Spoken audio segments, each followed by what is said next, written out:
তা সুপ্রিয় শিক্ষার্থীবৃন্দ, তাহলে এখন আমাদের প্রশ্ন হচ্ছে 5 মিনিটের জন্য। এখন আমাদের প্রশ্ন হচ্ছে থানার ওসি হিসেবে এজাহার প্রাপ্তির পর কার্যবিধি মোতাবেক তাকে কী কী পদক্ষেপ গ্রহণ করিতে হয় আলোচনা করুন। তাহলে সুপ্রিয় শিক্ষার্থীবৃন্দ, কার্যবিধি 155 ধারা মতে কোনো থানার ওসি কোনো আমলযোগ্য অপরাধ সংগঠনের পর যে সংবাদ সর্বপ্রথম পৌঁছে তাকে প্রাথমিক তথ্যপ্রেমী ফার্স্ট ইম্প্রেশন রেখা বলা হয়। এজাহার প্রাপ্তির পর নিম্নলিখিত দিকে গ্রহণ করিবে। কার্যবিধি 154 ধারার মতে এজাহার প্রাপ্তির পর পুলিশ আইনের 44 ধারা, PRB 243, 377 মোতাবেক থানার সাধারণ ডায়েরিতে নোট করা হয়। তাহলে এগুলা কি থানার সাধারণ ডায়েরিতে কী করা হয়? নোট করা হয়। কার্যবিধি 154 ধারার মতে এজাহার প্রাপ্তির পর তাহলে কার্যবিধি 154 ধারার মতে এজাহার প্রাপ্তির পর পুলিশ আইনের 44 ধারা এবং PRB 243, 277 মোতাবেক জেনারেল ডায়েরিতে নোট দিতে হয়। লিখিত এজাহার সংবাদদাতাকে স্বাক্ষর নিতে হয়। মৌখিক এজাহার হলে সংবাদদাতা পড়িয়া ফৌজদারি কার্যবিধি 154 ধারা মতে কোনো থানার ওসি লিখিত কোনো আমলযোগ্য অপরাধ সংগঠনের যে সংবাদ পৌঁছায় তাকে প্রাথমিক তথ্যপ্রেমী এজাহার ফার্স্ট ইনফরমেশন রিপোর্ট বলা হয়। এই এজাহার পাওয়ার পর থানার ওসি নিম্নলিখিত পদক্ষেপ নেবেন। কার্যবিধি 154 ধারার এজাহার প্রাপ্তির পর পুলিশ আইনের 44 ধারা এবং PRB 243, 277 ধারা মোতাবেক সাধারণ ডায়েরিতে নোট করা হয়। লিখিত এজাহার সংবাদদাতাকে স্বাক্ষর নিতে হয়। মৌখিক এজাহার হলে সংবাদদাতা পড়িয়ে শুনিয়ে এজাহারের মৌখিক দাতা স্বাক্ষর নিতে হয়। স্বাক্ষর প্রদান অস্বীকার করলে তার বিরুদ্ধে 180 ধারায় ব্যবস্থা নিতে হয়। তার সুপ্রিয় শিক্ষার্থীবৃন্দ, তাহলে সবার আগে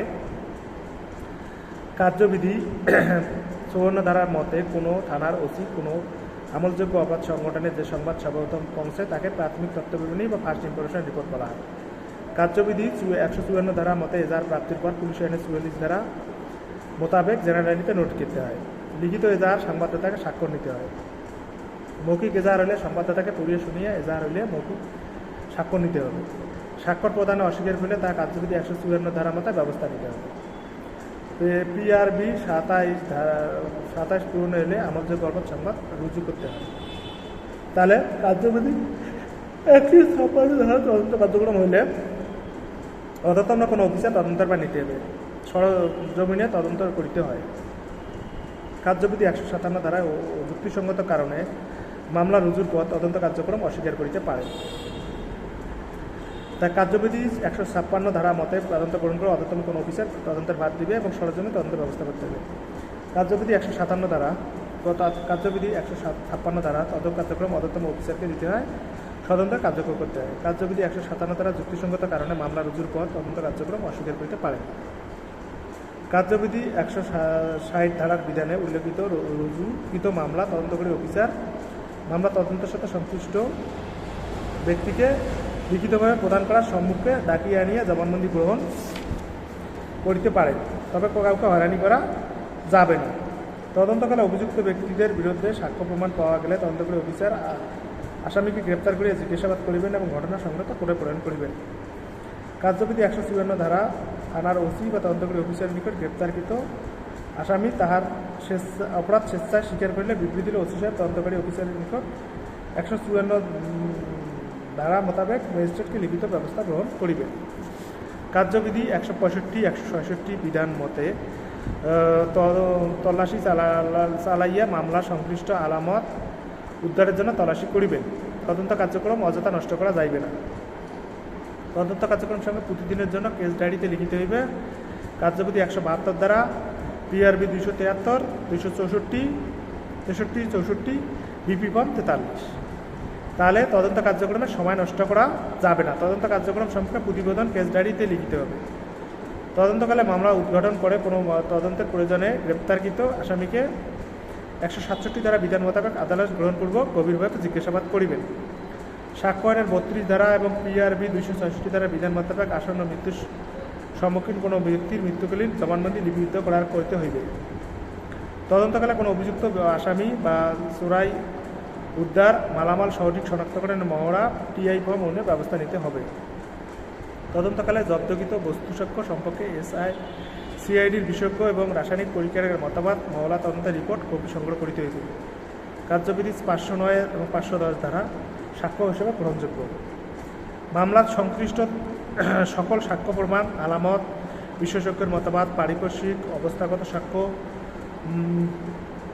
আসামির স্বীকারোক্তি, লিখিত সংশ্লিষ্ট কাগজপত্র পর্যালোচনা নিরীক্ষা করিয়া 193 ধারা বিধান পুলিশ দাখিল করিতে হইবে। কার্যবিধি 159 ধারা সাক্ষ্য প্রমাণ অবগত হলে মামলা চূড়ান্ত রিপোর্ট দাখিল করিবেন। কার্যবিধি 170 ধারা মতে সাক্ষ্য পর্যাপ্ত হইলে ওসি সাহেব তদন্তকারী অফিসার সংশ্লিষ্ট বিরুদ্ধে দাখিল করিবেন। ওসি সাহেব প্রতিটি মামলা তদন্ত শেষে ফলাফল লিখিতভাবে জানাইতে হবে। সুপ্রিয় শিক্ষার্থীবৃন্দ, আবার আমি আপনাদেরকে বলতেছি, তাহলে আজকে আমাদের প্রশ্ন হচ্ছে থানার ওসি সাহেব এজাহার প্রাপ্তির পর কার্যক্রম আলোচনা করো, বা কী কী পদক্ষেপ নেবেন আলোচনা করো। তা সুপ্রিয় শিক্ষার্থীবৃন্দ, তাহলে কার্যবিধি ফৌজদারি কার্যবিধি 154 ধারা মতে কোনো থানার ওসি কোনো আমলযোগ্য অপরাধ সংগঠনের পর যে সংবাদ সর্বপ্রথম পৌঁছে তাকে প্রাথমিক রিপোর্টিং ফার্স্ট রিপোর্টেশন রিপোর্ট করে। কার্যবিধি 154 ধারা বিধান মতে এজাহার প্রাপ্তির পুলিশ আইনে 44 ধারা এবং PRB 277 ধারা মতে জেনারেটিতে নোটিশ দিতে হয়। লিখিত স্বাক্ষর দিতে হবে। মৌখিক এজাহার হইলে সংবাদদাতাকে পড়িয়ে শুনিয়ে এজাহার স্বাক্ষর দিতে হবে। স্বাক্ষর প্রদানে অস্বীকার করিলে তাহা বিরুদ্ধে 180 ধারায় ব্যবস্থা নিতে হবে। বিপি ফর্ম 24 ধারা পূরণ আমলযোগ্য অপরাধ হইতে হবে। তদন্ত কার্যক্রম শুরু। কার্যবিধি 156 ধারা তদন্ত কার্যক্রম শুরু হইলে তদন্তভার গ্রহণ করবেন না তদন্ত ব্যবস্থা করবেন। কার্যবিধি 157 ধারায় অভিযুক্ত কারণে মামলা রুজুর পর তদন্ত অস্বীকার করিতে পারে। কার্যবিধি 160 ধারার বিধান উল্লেখিত রুজুকৃত মামলা তদন্তকারী অফিসার 156 ধারায় তদন্তের সাথে সাথে লিখিত এজাহার সম্মুখে জবানবন্দি গ্রহণ করবেন। তদন্তকালে অভিযুক্ত ব্যক্তিদের বিরুদ্ধে সাক্ষ্য প্রমাণ পাওয়া গেলে তদন্তকারী অফিসার গ্রেপ্তারকৃত জিজ্ঞাসা করিবেন এবং উদ্ঘাটনের জন্য কোর্টে প্রেরণ করিবেন। কার্যবিধি 166 ধারা থানার ওসি বা তদন্তকারী অফিসার নিকট গ্রেপ্তারকৃত আসামি তাহার স্বেচ্ছায় স্বীকারোক্তির বিবৃতি দিলে তদন্ত অফিসার 166 ধারা মোতাবেক জবানবন্দি লিখিতের ব্যবস্থা করিবেন। কার্যবিধি থানার ওসি বা তদন্তকারী অফিসারের নিকট গ্রেপ্তারকৃত আসামি তার অপরাধ স্বেচ্ছায় স্বীকার করলে বিবৃতি দিলে তদন্তকারী অফিসার 166 ধারা মোতাবেক বিবৃত করিবেন। তারপর কার্যবিধি 165, 166 ধারার বিধান মতে তল্লাশি চালাইয়া মালামাল উদ্ধারের জন্য তল্লাশি করিবেন। তাহলে কার্যবিধি 165, 166 ধারার বিধান মতে তল্লাশি চালাইয়া মামলা সংশ্লিষ্ট আলামত উদ্ধার করিবেন। তদন্ত কার্যক্রম অযথা সময় নষ্ট করা যাবে না। তদন্ত কার্যক্রম প্রতিদিন কেস ডায়েরিতে লিখিবেন। কার্যবিধি 172 ধারা PRB 263, 264 এবং BP ফর্ম 38। তদন্তকালে মামলা উদ্ঘাটন তথ্য তদন্তের প্রয়োজনে গ্রেপ্তারকৃত আসামিকে কার্যবিধি 160 ধারা বিধান মোতাবেক আদালতে আদেশ গ্রহণপূর্বক পুলিশ রিমান্ডে রাখিয়া গভীরভাবে জিজ্ঞাসাবাদ করা হবে। PRB 324 সাক্ষ্য আইনের 32 ধারা এবং PRB 366 বিধান মোতাবেক আসন্ন মৃত্যুর আশঙ্কার সম্মুখীন কোনো ব্যক্তি মৃত্যুকালীন জবানবন্দি লিখিতের ব্যবস্থা করিতে হইবে। তদন্তকালে কোনো অভিযুক্ত আসামি অথবা চোরাই মাল উদ্ধার সম্পর্কে সঠিক শনাক্তকরণ মহড়া অনুষ্ঠানের ব্যবস্থা নিতে হবে। তদন্তকালে জব্দকৃত বস্তু সাক্ষ্য সম্পর্কে CID বিশেষজ্ঞের রাসায়নিক মতবাদ তদন্তের রিপোর্ট করতে হবে। মামলার সংশ্লিষ্ট সকল সাক্ষ্য প্রমাণ, আলামত, বিশেষজ্ঞের মতবাদ, পারিপার্শ্বিক অবস্থা, আসামির স্বীকারোক্তি, সংশ্লিষ্ট কাগজপত্র পর্যালোচনা পরীক্ষা নিরীক্ষা করিয়া 173 ধারা বিধান মতে পুলিশ দাখিল করিবেন। কার্যবিধি 169 ধারা সাক্ষ্য প্রমাণ পর্যাপ্ত হইলে চূড়ান্ত রিপোর্ট দাখিল করিবেন। কার্যবিধি 170 ধারা মতে সাক্ষ্য প্রমাণ পর্যাপ্ত হলে ওসি সাহেব তদন্তকারী অফিসার BP ফর্ম 39 লিখিত আসামি বা বিরুদ্ধে ব্যবস্থা নেবেন। ওসি সাহেব প্রতিটি মামলা তদন্তে প্রতিবেদন দাখিল করবেন। তাহলে সুপ্রিয় শিক্ষার্থীবৃন্দ, তাহলে আজকে আমাদের প্রশ্ন হচ্ছে সুপ্রিয় শিক্ষার্থীবৃন্দ, থানার ওসি সাহেব এজাহার প্রাপ্তির পর PRB মোতাবেক কার্যবিধি CRPC মোতাবেক কী পদক্ষেপ গ্রহণ করিবেন আলোচনা করো। ফৌজদারি কার্যবিধি 154 ধারার মতে কোনো থানার ওসি কোনো আমলযোগ্য অপরাধ সংগঠন পর যে সংবাদ পৌঁছে তাকে প্রাথমিক তথ্য বিবরণী বা ফার্স্ট ইম্প্রেশন রিপোর্ট বলা হয়। এজাহার প্রাপ্তি ওসি সাহেব নিম্নলিখিত পদক্ষেপ গ্রহণ করবেন। কার্যবিধি 154 ধারা মোতাবেক এজাহার প্রাপ্তির পুলিশ আইনে 44 ধারা এবং PRB মোতাবেক সাধারণ ডায়েরিতে নোট করবে। লিখিত এজাহার সংবাদদাতা স্বাক্ষর নিতে হবে। মৌখিক এজাহার হলে সংবাদদাতা পড়ে শুনে এজাহার স্বাক্ষর নিতে হবে। BP ফর্ম 27 ধারা পূরণ করে প্রতি আমলযোগ্য অপরাধ রুজু করিবে। তদন্ত কার্যক্রম শুরু। কার্যবিধি 156 ধারা মোতাবেক তদন্ত শুরু হইতে অন্যতম কোনো অফিসারকে বাদ দিবেন এবং তদন্ত ব্যবস্থা নেবেন। কার্যবিধি 157 ধারার যুক্তিসঙ্গত কারণে মামলা রুজুর পর তদন্ত কার্যক্রম অস্বীকার করিতে পারে। কার্যবিধি 100 ধারার বিধান মোতাবেক উল্লেখিত মামলা তদন্তকারী অফিসার মামলার ঘটনার সাথে সংশ্লিষ্ট ব্যক্তিকে লিখিতভাবে আদেশ প্রদান করিয়া সম্মুখে জবানবন্দি গ্রহণ করিতে পারবেন। তদন্তকালে অভিযুক্ত ব্যক্তিদের বিরুদ্ধে সাক্ষ্য প্রমাণ পাওয়া গেলে তদন্তকারী অফিসার আসামিকে গ্রেপ্তার করিয়া জিজ্ঞাসাবাদ করিবেন এবং ঘটনার উদ্দেশ্যে তদন্ত রিপোর্টে প্রেরণ করিবেন। কার্যবিধি 164 ধারা থানার ওসি বা তদন্তকারী অফিসারের গ্রেপ্তারকৃত আসামি অপরাধ চেষ্টায় বিবৃতি দিলে ওসি সাহেব তদন্তকারী অফিসারের কার্যনির্বাহের ব্যবস্থা গ্রহণ করিবেন।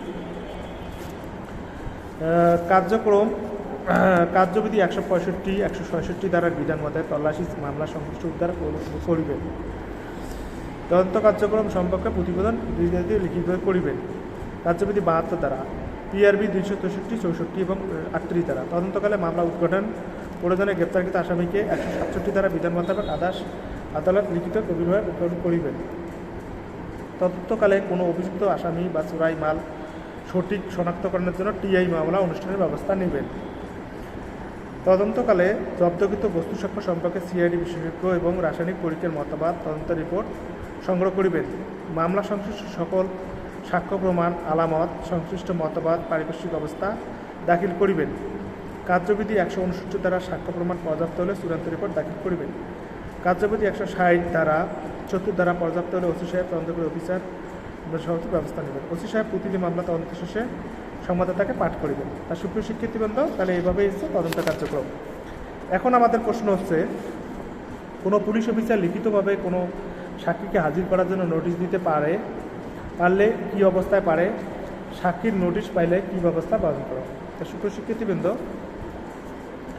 ফৌজদারি কার্যবিধি তাহলে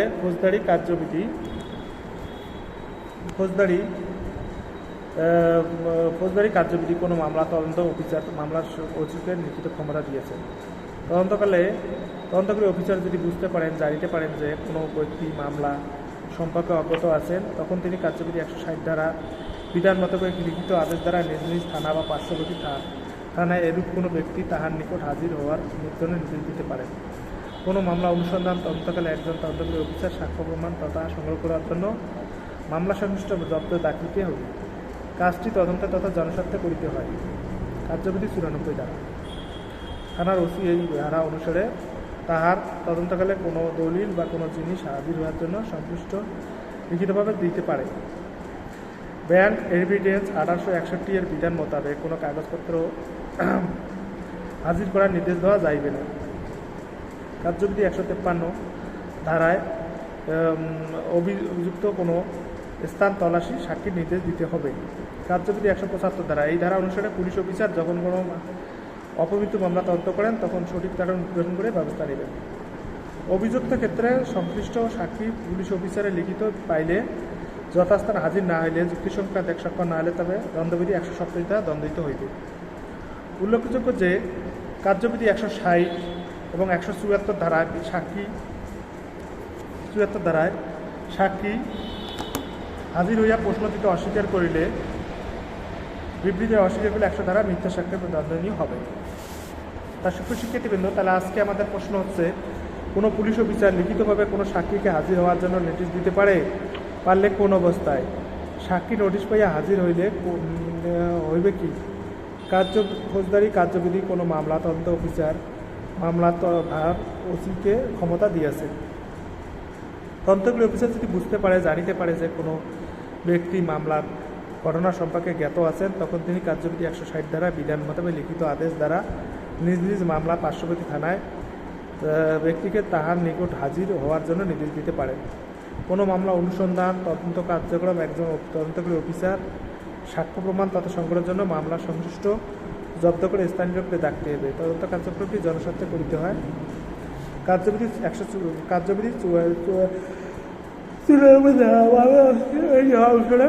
তদন্তকালে কোনো দলিল কোনো জিনিস হাজির এলে সংশ্লিষ্ট ব্যক্তির নিকট সংগ্রহ করার জন্য নির্দেশ দিতে পারেন। ব্যাংক এভিডেন্স 1861 কোনো কাগজ নির্দেশ করা যাবে না। কার্যবিধি 103 ধারা এবং এই বিধান অনুসারে পুলিশ অফিসার কোনো স্থানে তল্লাশি করিতে হইলে 2 বা ততোধিক সময় সাক্ষী নিতে হবে। কার্যবিধি 175 ধারা। এই ধারা অনুসারে পুলিশ অফিসার যখন কোনো অপহৃত মামলা তদন্ত করেন তখন তিনি থানার কারণ উদ্ঘাটন জানাতে পারেন। কার্যবিধি 160, 174 ধারা হাজির হইতে হবে। সুপ্রিয় শিক্ষার্থীবৃন্দ, এখন আমাদের প্রশ্ন হচ্ছে কখন পুলিশ মামলা তদন্ত তল্লাশি কার্যক্রম ব্যতীত কোনো ব্যক্তি প্রবেশ করতে পারে। সুপ্রিয় শিক্ষার্থীবৃন্দ, তাহলে এখন আমাদের প্রশ্ন হচ্ছে কখন পুলিশ মামলা তদন্ত তল্লাশি পরোয়ানা ব্যতীত কোনো স্থানে প্রবেশ করিতে পারে। তাহলে কখন পুলিশ মামলা তদন্ত এবং তল্লাশি পরোয়ানা ব্যতীত কোনো স্থানে প্রবেশ করিতে পারে। সুপ্রিয় শিক্ষার্থীবৃন্দ, সাধারণ পুলিশ অফিসার গ্রেপ্তারি পরোয়ানা তামিল করার জন্য বা তল্লাশি পরোয়ানা বলে কোনো ব্যক্তিকে গ্রেপ্তার করিতে বা কোনো উদ্ধার করিতে কোনো আবদ্ধ স্থানে প্রবেশ করিতে পারে। কার্যবিধি 98 এবং 100 ধারা। তাছাড়া কোনো মামলা তদন্তকালে অফিসার তার মামলা তদন্তকালে মামলার সংশ্লিষ্ট কোনো বস্তু, সাক্ষ্য, চোরাই মাল বা কোনো কাগজ কোথায় আছে মর্মে বিশ্বাসযোগ্য সংবাদ পাইলে এই সকল জিনিস উদ্ধারের জন্য বিনা তল্লাশিতে পরোয়ানার কোনো আবদ্ধ স্থান প্রবেশ করিতে পারেন। কার্যবিধি 165 ধারা। সাধারণত পুলিশ অফিসার গ্রেপ্তারি পরোয়ানা তামিলের জন্য তল্লাশি পরোয়ানা বলে কোনো ব্যক্তিকে গ্রেপ্তার করিতে, কোনো বস্তু বা ব্যক্তি উদ্ধার করিতে আবদ্ধ স্থানে প্রবেশ করিতে পারেন। তাছাড়া কোনো মামলা তদন্তকারী অফিসার তাহার মামলা তদন্তকালে মামলা সংশ্লিষ্ট কোনো বস্তু, সাক্ষ্য, চোরাই মাল অথবা কোনো কাগজ অথবা আছে বলে বিশ্বাস পাইলে জিনিস উদ্ধার বিনা পরোয়ানা তল্লাশি প্রবেশ করিতে পারেন। তাহলে সাধারণত সুপ্রিয় শিক্ষার্থীবৃন্দ, সাধারণত কোনো পুলিশ অফিসার গ্রেপ্তারি পরোয়ানা তামিলের জন্য বা তল্লাশি পরোয়ানার জন্য বলে কোনো ব্যক্তিকে গ্রেপ্তার করিতে বা কোনো ব্যক্তি উদ্ধার করার জন্য আবস্থানে প্রবেশ করিতে পারেন। তাছাড়া কোনো মামলা তদন্তকারী অফিসার তার মামলা তদন্তকালে মামলা সংশ্লিষ্ট কোনো বস্তু, সাক্ষ্য, চোরাই মাল অথবা কোনো কাগজপত্র কোথায় আছে মর্মে বিশেষ সংবাদ পাইলে ওই সকল জিনিস উদ্ধারের জন্য বিনা তল্লাশিতে আবদ্ধ করিতে পারে। কার্যবিধি 165 ধারা। এরপর সুপ্রিয় শিক্ষার্থীবৃন্দ, কার্যবিধি 153 ধারার বিধান মোতাবেক কোনো মামলার ভারপ্রাপ্ত কর্মকর্তা তাহার থানা এলাকার মধ্যে কোথায়ও মিথ্যা ওজন পরিমাপের যন্ত্র রহিয়াছে মর্মে সংবাদ পাইলে বিষয়টি থানার জেনারেল ডায়েরিতে নোট করিয়া উক্ত যন্ত্রপাতি উদ্ধারের জন্য তল্লাশি পরোয়ানা ছাড়া কোনো মামলা সূত্র ছাড়াই উক্ত স্থান প্রবেশ করিয়া তল্লাশি চালাইতে পারে, তবে পিআরবি 280 এর বিধান মানিয়া চলিতে হইবে। তাছাড়া কোনো পুলিশ অফিসার নিজ কর্তব্য পালনে কোনো সরাইখানা, জুয়ার আড্ডাখানা, সন্দেহপ্রবণ এলাকা, উচ্ছৃঙ্খল লোক সম্পর্কে বিনা পরোয়ানায় প্রবেশ করিতে পারেন এবং সেখানে কি আছে কিনা, চলিতেছে কিনা পরিদর্শন করিতে পারেন। পুলিশ আইনের 23-8 ধারা, জুয়া আইনের 5 ধারা এবং মাদকদ্রব্য আইনের 36 ধারা বিধান অনুসারে পুলিশ মামলা তদন্ত তল্লাশি পরোয়ানা ব্যতিরেকে কোনো স্থানে প্রবেশ করিয়া তল্লাশি চালাইতে পারে। তাছাড়া পুলিশের সাব ইন্সপেক্টর আপিম আইনের 14 ধারা, পশু নিষ্ঠুর নির্বাচনের 7 ধারা মোতাবেক তল্লাশি পরোয়ানা ছাড়াই বাজেয়াপ্ত আপিম এবং পশু উদ্ধারের জন্য কোনো স্থানে প্রবেশ করিতে পারে। একজন এসআই তদন্তকারী অফিসার নিজ থানা এলাকায় 165 এবং অন্য থানায় 160 তল্লাশি করে উদ্ধারের জন্য ব্যবস্থা করিতে পারেন। তিনি ওসি সাহেব কর্তৃক আদিষ্ট হইয়া অনুরূপ তল্লাশি কার্যক্রম করিতে পারেন। কার্যবিধি 153 ধারা বিধান মোতাবেক কোনো মামলার ভারপ্রাপ্ত কর্মকর্তা তার থানা এলাকার মধ্যে কোনো মিথ্যা ওজন পরিমাপিক যন্ত্র রহিয়াছে মর্মে সংবাদ পাইলে বিষয়টি থানা জেনারেল ডায়েরিতে নোট করিয়া উক্ত যন্ত্রপাতি উদ্ধারের জন্য তল্লাশি পরোয়ানা ছাড়া কোনো সূত্র ছাড়াই উক্ত স্থানে তল্লাশি করিতে পারেন, তবে কার্য পিআরবি 280 মানিয়ে চলিতে হয়। তাছাড়া কোনো পুলিশ অফিসার নিজ কর্তব্য পালনকালে কোনো সরাইখানা, আড্ডাখানা, সন্দেহপূর্ণ উচ্ছৃঙ্খল চরিত্র লোক বিনা প্রবেশ করেছে পুলিশ আইনের 8 ধারা, জুয়া আইনের 5 ধারা এবং মাদকদ্রব্য আইনের 36 ধারা বিধান অনুসারে পুলিশ মামলা তদন্ত এবং পড়াশোনা ব্যতিরেকে প্রবেশ করিতে পারেন। পুলিশের সাব ইন্সপেক্টর আপিম আইনের 14 ধারা এবং পশু নিষ্ঠুর নির্যাতনের 7 ধারা মোতাবেক পড়াশোনা করতে পারেন। তা সুপ্রিয় শিক্ষার্থীবৃন্দ, তাহলে এখন আমাদের প্রশ্ন হচ্ছে সম্পত্তি বলতে কি বোঝায়, উহার কত প্রকার, কী কী, উহার নিষ্পত্তি সম্পর্কে আলোচনা করি। তাহলে কোনো ব্যক্তি প্রতিষ্ঠানের মালিকানাধীন স্থাবর অস্থাবর কোনো দ্রব্য বা মালামাল সম্পর্কে সম্পত্তি হিসেবে অভিহিত। আবিধানিক অর্থে সম্পত্তি বলিতে যে কোনো সম্পদ, বিভব, ঐশ্বর্য, ধনরত্ন, আসর ইত্যাদি বোঝায়। তাহলে আলামতটা কি? কার্যবিধি 156 ধারা মোতাবেক কোনো তদন্তকারী অফিসার মামলা ঘটনাস্থলে উহার আশপাশ অন্য স্থানেতে প্রমাণ করার জন্য সংশ্লিষ্ট বস্তুসত্ত্ব জব্দ করেন, তাই আলামত। মামলা তদন্ত নিষ্পত্তি হইলে এবং বিচার কার্য নিষ্পত্তি হইলে আদালত নিষ্পত্তি করিয়া থাকে। কার্যবিধি 156 ধারা হইতে 525 ধারা নিষ্পত্তি হয়। চোরাই মাল, তাহলে সম্পত্তি বলতে বুঝে উহার কত প্রকার কী কী, ইয়া নিষ্পত্তি সম্পর্কে আলোচনা করা। কোনো ব্যক্তি প্রতিষ্ঠান মালিকানাধীন স্থাবর অস্থাবর কোনো দ্রব্য বা মালামাল সম্পত্তি হিসেবে অভিহিত। আবিতরিকতা সম্পত্তি বলতে যে কোনো সম্পদ, বিভব, ঐশ্বর্য, ধনরত্ন, বিষয় আসর, জায়গা সম্পত্তি, সহায় সম্পদ কিছু বোঝায়। আলামত, কার্যবিধি 156 ধারা মোতাবেক কোনো তদন্তকারী অফিসার মামলা তদন্তকালে ঘটনাস্থল উহার আশপাশে মামলার অপরাধ করার জন্য রয়েছে। মামলার তদন্ত নিষ্পত্তি হইলে চূড়ান্ত রিপোর্টের ক্ষেত্রে বিচার নিষ্পত্তি ক্ষেত্রে 265 ধারা, কার্যবিধি 526 ধারা অর্থাৎ 554 নিষ্পত্তি হয়। পিআরবি 527। চোরাই মাল দ্বন্দ্ববিধি 410 ধারায় চোরাই মালের সংজ্ঞা প্রদান করা হইয়াছে। যে সম্পত্তি চুরি, বলপূর্বক, দস্যুতা, অপরাধপ্রবণ, আত্মসাৎ, বিশ্বাসযোগ্য ভঙ্গ দ্বারা হয় তাই চোরাই মাল। পরে উহা প্রকৃত মালিকের নিকট ফিরিয়ে আসলে চোরাই মাল থাকে না, তাই চোরাই মাল আইনগত কোনো নিষ্পত্তি নাই। নাবালক শিশু কেউ দখলে নিলে তা চোরাই মাল। নাবালক শিশুর সম্পত্তি কেউ দখলে নিলে তাই চোরাই মাল। তাহলে দ্বন্দ্ববিধিতে 410 ধারার চোরাই মালের সংজ্ঞা প্রদান করা হয়েছে। তাহলে দ্বন্দ্ববিধিতে 410 ধারা চোরাই মালের সংজ্ঞা প্রদান করা হয়েছে। যে সম্পত্তি চুরি, বলপূর্বক, দস্যুতা, অপরাধ, আত্মসাৎ, অপরাধমূলক বিশ্বাসভঙ্গ দ্বারা হলে চোরাই মাল। পরে উহা প্রকৃত মালিকের নিকট ফিরিয়ে দিয়ে আসলে চোরাই মাল থাকে না, তাই চোরাই মালের কোনো আনন্দ নিষ্পত্তি নেই। নাবালক যে কেউ নিলে ওই চোরাই মাল। চোরাই উদ্ধার সম্পত্তি, তাহলে চোরাই উদ্ধার সম্পত্তিটা কি? পূর্বোক্ত চোরাই মাল যখন কারো দখল হইতে আইনগত সম্মত উদ্ধার হয় তাই চোরাই সম্পত্তি। না দাবি সম্পত্তি, তাহলে না দাবি সম্পত্তিটা কি? মালিক বা দাবিদারবিহীন যে সম্পত্তি পরিত্যক্ত অবস্থায় উদ্ধার হয়, উদ্ধার হয় তাই। তাহলে সুপ্রশিক্ষিতবৃন্দ, তাহলে চোরাই মাল দ্বন্দ্ববিধি 410 ধারায় চোরাই মালের সংজ্ঞা প্রদান করা হয়েছে। যে সম্পত্তি চুরি, বলপূর্বক, তার সুপ্রশিক্ষিতবৃন্দ চোরাই মাল দ্বন্দ্ববিধি 410 ধারায় চোরাই মাল সংজ্ঞা প্রদান করা হয়েছে। যে সম্পত্তি চুরি, বলপূর্বক, দস্যুতা, অপরাধমূলক, আত্মসাৎ এবং বিশ্বাসভঙ্গ দ্বারা অন্যের দখল হইতে গ্রহণ করা হয় তাই চোরাই মাল। তবে পরে উহা প্রকৃত মালিকের নিকট ফিরিয়ে দিয়ে আসলে চোরাই মাল থাকে না, তাই চোরাই মাল আইনগত কোনো নিষ্পত্তি নাই। নাবালক শিশু সম্পত্তি কেউ দখলে নিলে উহা চোরাই মাল। চোরাই সম্পত্তি, পূর্বোক্ত চোরাই মাল যখন কারো অবৈধ দখল হইতে আইনসম্মত উদ্ধার করা হয় তাই চোরাই সম্পত্তি। মামলা চূড়ান্ত নিষ্পত্তি হইলে আদালত আদেশে চোরাই মাল নিষ্পত্তি করা হয়ে থাকে। তাই কার্যবিধি 516 এবং 525। না দাবি সম্পত্তি, মালিক বা দাবিদারীন যে সম্পত্তি পরিত্যক্ত অবস্থায় কোথায় পড়িয়া থাকে সে সম্পত্তি না দাবি সম্পত্তি। 1861 সালের পুলিশ আইনের 25 ধারা মতে এই সম্পত্তির তালিকায় ম্যাজিস্ট্রেট প্রণীত হইলে এই সম্পত্তি দাবি উত্থাপন করা হইলে 6 মাসের মধ্যে দিয়া ঘোষণা প্রকাশ করিবেন এবং উক্ত সময়ের মধ্যে কোনো দাবিদার হাজির না হইলে সম্পত্তি অংশীদার হইলে 524, 525 ধারার ব্যবস্থা গ্রহণ করিয়া লিখিত ট্রাইজকে জমা দিতে হয়। পুলিশ আইনের 27 ধারা। কুরকি সম্পত্তি, পলাতক আসামির বিরুদ্ধে কুরকি পরোয়ানা জারি করিয়া পুলিশ কর্তৃক 88 ধারা মূলে যে সম্পত্তি মালামাল আটক হয় তাই কুরকি সম্পত্তি বলে। 6 মাসের মধ্যে কুরকি মালামাল দাবি না আসিলে, আপত্তি না পড়িলে নিষ্পত্তি করিতে হয়।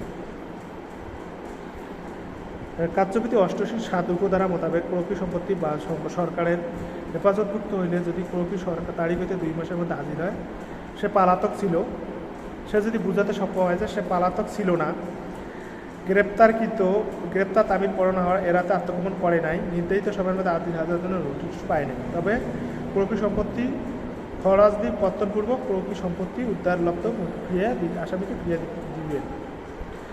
তাহলে কুরকি সম্পত্তি কি? তাহলে সুপ্রশিক্ষিতবৃন্দ, আপনারা জানেন যে আসামিকে হাজির করার জন্য 87 ধারার মাধ্যমে হুলিয়া জারি করতে হয়। হুলিয়ার পরেও যদি আসামি হাজির না হয় তাহলে 88 ধারার বিধান মোতাবেক সম্পত্তি কুরকের জন্য ব্যবস্থা করতে হয়। তাহলে এই সম্পত্তি পালাতক আসামির বিরুদ্ধে কুরকি পরোয়ানা জারি করিয়া পুলিশ কর্তৃক 88 ধারা মূলে যে সমস্ত মালামাল আটক হয় তাকে কুরকি সম্পত্তি বলে। 6 মাসের মধ্যে কুরকি মালামাল আদালতের দাবি বা আপত্তি না পাইলে 524, 525 ধারার বিধান মতে নিষ্পত্তি ব্যবস্থা নিতে হয়। 6 মাসের মধ্যে আসামি হাজির করিয়া মালামাল ফেরত পাইবেন। কার্যবিধি 88(7) উপধারা মোতাবেক প্রকৃত সম্পত্তি সরকার হেফাজতকৃত হইলে যদি আসামি প্রকৃত তারিখ হইতে 2 মাসের মধ্যে আদালতে হাজির হয় এবং বুঝতে সক্ষম হয় সে পলাতক ছিল না, ওই ঘটনা তামিল আদালত আত্মগোপন করে নাই, নির্ধারিত সময় মধ্যে আদালত হাজির হওয়ার জন্য হুলিয়া নোটিশ পায় নাই, তবে হইলে আদালত প্রকৃত সম্পত্তি খরচ কর্তনপূর্বক আসামিকে ফিরিয়ে দিবেন। ইনটেস্টেড কোনো উত্তরাধিকারী না থাকলে মৃত্যুর পূর্বে উইল করা না হলে সেই সম্পত্তি কারও যদি কোনো উত্তরাধিকারী না থাকে তিনি যদি কোনো উইল করিয়া মৃত্যুবরণ না করিয়া মৃত্যুবরণ করলে সেই সম্পত্তি থানার ওসি বিপি ফর্ম নং 29 মোতাবেক একটি পূর্ণাঙ্গ তালিকা করিয়া বুঝিয়া লইবেন এবং জেলা ম্যাজিস্ট্রেটকে লিখিতভাবে অবহিত করিবেন। ইহা মোট সম্পত্তির মূল্য উল্লেখ থাকবে। এই ধরনের সম্পত্তির একমাত্র জেলা জজের আদেশে নিষ্পত্তি হয়ে থাকে। তাহলে জেলা ম্যাজিস্ট্রেট লিখিতভাবে অবহিত করবেন, এটা মোট সম্পত্তির মূল্য থাকবে। এই ধরনের সম্পত্তি একমাত্র জেলা জজের করে আজ করে যেতে চান। ERB 251। ব্যক্তিগত সম্পত্তি। এখন ব্যক্তিগত সম্পত্তিটা কি? গ্রেপ্তারকৃত আসামির শরীর তল্লাশি করিয়া কার্যবিধি 51-52 ধারা মতে কোনো মালামাল আটক করা হইলে সেগুলো সম্পর্কে কোনোরূপ সন্দেহ সৃষ্টি না হইলে, কোনো অভিযোগ না থাকিলে উহা ব্যক্তিগত সম্পত্তি হিসেবে আসামির সাথে গ্রেপ্তার পর্যন্ত দিলে আদালত বা ম্যাজিস্ট্রেটের আদেশ নিষ্পত্তি হয়। সন্নিগ্ধ সম্পত্তি। চোরাই মাল বা কোনো অপরাধ সংশ্লিষ্ট থাকতে পারে বলিয়া সন্দেহ পুলিশ কোনো ব্যক্তির নিকট হইতে মালামাল আটক করেন, তাই সন্নিগ্ধ সম্পত্তি। কার্যবিধি 550 ধারা। যাহার নিকটে এই সম্পত্তি আটক হয় সেই ব্যক্তি পরিচিত হইলে ম্যাজিস্ট্রেট আদেশ দিয়ে মালামাল ফেরত দিতে পারেন। ব্যক্তি অপরিচিত হইলে মালামাল আটক রেখে 6 মাসের মধ্যে দাবিদার ঘোষণা করতে পারেন। কার্যবিধি 523 ধারা। সেই মতে দাবি না হইলে কার্যবিধি 524-25 ধারার মতে পচনশীল দ্রব্য হইলে বিক্রয় করা হয়। জাহাজ ডুবি সম্পত্তি। তাহলে এখন সুপ্রিয় শিক্ষার্থীবৃন্দ, জাহাজ ডুবি সম্পত্তি 1923 সালের মার্চেন্ট শিপিং অ্যাক্ট 522 ধারা এবং PRB 227 ধারা অনুসারে যে মালামাল সমুদ্রে নিক্ষেপ হইয়া পতিত হয়ে থাকে সেই সম্পত্তিকে বোঝায়। থানার ওসি সাহেব এ সকল মালামাল উদ্ধার হইলে পরিচিত ব্যক্তি মালামাল ফেরত দিতে পারেন। মালামাল না পাওয়া গেলে পুলিশ হেফাজত নিয়ে জেলা ম্যাজিস্ট্রেটকে কোর্ট কমপ্লিশন রিপোর্ট দিবেন, তাহা আদেশ নিষ্পত্তি হইবে।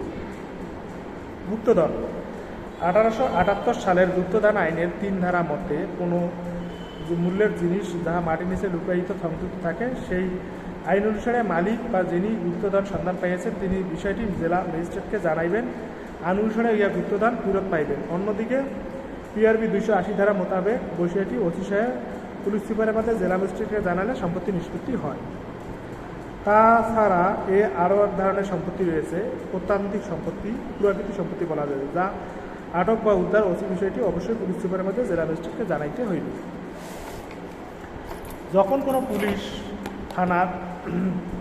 কখন পুলিশ থানার রুজুকৃত মামলা তদন্ত করতে অস্বীকার করিতে পারে? তাহলে সুপ্রিয় শিক্ষার্থীবৃন্দ, ফৌজদারি কার্যবিধি 157 ধারার কোনো ধর্তব্য অভিযোগ পাওয়া গেলে মামলা রুজু করিয়া 156 ধারার বিধান মোতাবেক তদন্ত করিবেন। কিন্তু মামলা তদন্ত নিকট কহে যে ঘটনাটি গুরুতর প্রকৃতির বিবেচনা না হয়, পেশাদার অপরাধী জড়িত না থাকে, তদন্ত করার জন্য পর্যাপ্ত কারণ না দেখান, প্রতিমানায় যে তদন্ত করার জন্য পর্যাপ্ত কারণ নাই, ভিকটিম তদন্তের ইচ্ছা পোষণ না করিলে সেক্ষেত্রে ভারপ্রাপ্ত কর্মকর্তা থানা জেনারেল ডায়েরিতে বিস্তারিত কারণ নোট করিয়া মামলা তদন্ত হইতে বিরত থাকিবে। বিষয়টি অভিযোগকারী 37-এর ক ধারা নির্ধারিত পর্যায়ে তাছাড়া বিষয় পূরণ করিবে। তাহলে কার্যবিধি 157 ধারায় কোনো তার সুপ্রিয় শিক্ষার্থীবৃন্দ, কার্যবিধি 157 ধারায় কোনো ধর্তব্য অপরাধের অভিযোগ পাওয়া গেলে মামলা রুজু করতে 157 ধারায় বিধান তদন্ত করিতে হয়। কিন্তু থানার ভারপ্রাপ্ত কর্মকর্তা